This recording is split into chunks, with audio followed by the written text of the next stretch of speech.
আসসালামু আলাইকুম ওয়া রাহমাতুল্লাহি ওয়া বারাকাতুহু। ইন্নাল হামদুলিল্লাহ ওয়াসসালাতু ওয়াসসালামু আলা রাসূলিল্লাহ ওয়া বা'দ। সুপ্রিয় দর্শক, সূরা ইসরার ৮২ নম্বর আয়াতে আল্লাহ তাআলা ইরশাদ করেছেন, ওয়া নুনাজ্জিলু মিনাল কুরআনি মা হুয়া শিফাউন ওয়া রাহমাতুল লিল মুমিনিন। যার অর্থ হলো, আমি কোরআনে কারীমের এমন সব আয়াতসমূহ, সূরাসমূহ নাজিল করি যার মাঝে রয়েছে ঈমানদারদের জন্য আরোগ্য লাভের মাধ্যম এবং তাদের জন্য রহমত তথা আল্লাহর পক্ষ থেকে করুণা। আয়াতের ব্যাখ্যা মুফাসসিরদের অনেকেই বলেছেন, এখানে আল্লাহ রাব্বুল আলামিন আত্মিক রোগসমূহ থেকে আরোগ্য লাভের মাধ্যমের কথা বুঝিয়েছেন, অর্থাৎ কোরআনের প্রেসক্রিপশনকে অনুসরণ করার মাধ্যমে মানুষ প্রকৃত মানুষে পরিণত হয়, মানবীয় গুণাবলী অর্জন করে মানুষ আল্লাহ রাব্বুল আলামিনের প্রিয় পাত্রে পরিণত হয়। এর ব্যাখ্যা অনেক মুফাসসিররা এও বলেছেন যে এর মাধ্যমে আল্লাহ রাব্বুল আলামিন আত্মিক রোগসমূহ থেকে মুক্তির পাশাপাশি শারীরিক যে রোগসমূহ আছে সেগুলো থেকেও মুক্তির পথ আল্লাহ রাব্বুল আলামিন আমাদেরকে বাতলে দেন। সেগুলোকে আবিষ্কার করে খুঁজে বের করে যথাযথভাবে আমল করার মাধ্যমে উপকৃত হওয়াটাই হলো আমাদের জন্য মূল বিষয়। আজ আমরা কোরআনে কারীমের এমন একটি সূরা আপনাদের সঙ্গে শেয়ার করতে চাই যে সূরার অপর নামই হলো সূরাতুশ শিফা বা আরোগ্য লাভের সূরা। আর সেই সূরা হলো আমাদের সকলেরই অতি পরিচিত সূরাতুল ফাতিহা।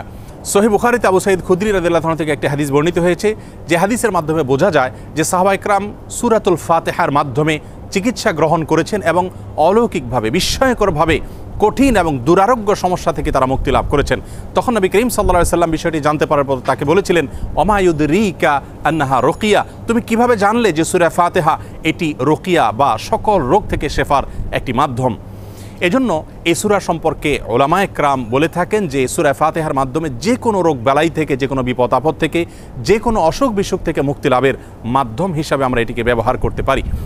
সূরা ফাতিহা এ সম্পর্কে ইমাম ইবনুল কাইয়িম রাহিমাহুল্লাহ তিনি বলেছেন, এই সূরাটিকে বারবার আমি আমল করে দেখেছি।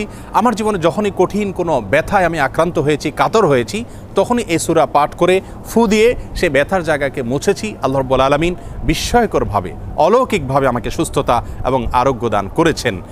আমি ব্যক্তিগতভাবে আমার কথা বলতে পারি যে আমার বাসায়, পরিবারে আমার বাচ্চাদের যখন কোনো অসুখ বিসুখ হয়েছে, কখনো কোনো সমস্যা দেখা দিয়েছে, তৎক্ষণাৎ আমি সূরা ফাতিহা পাঠ করে তাদেরকে ফু দিয়েছি, তাদের শরীরে মুছেছি এবং সঙ্গে সঙ্গে আল্লাহ রাব্বুল আলামিন বিস্ময়করভাবে আমাকে উপকারিতা দিয়েছেন।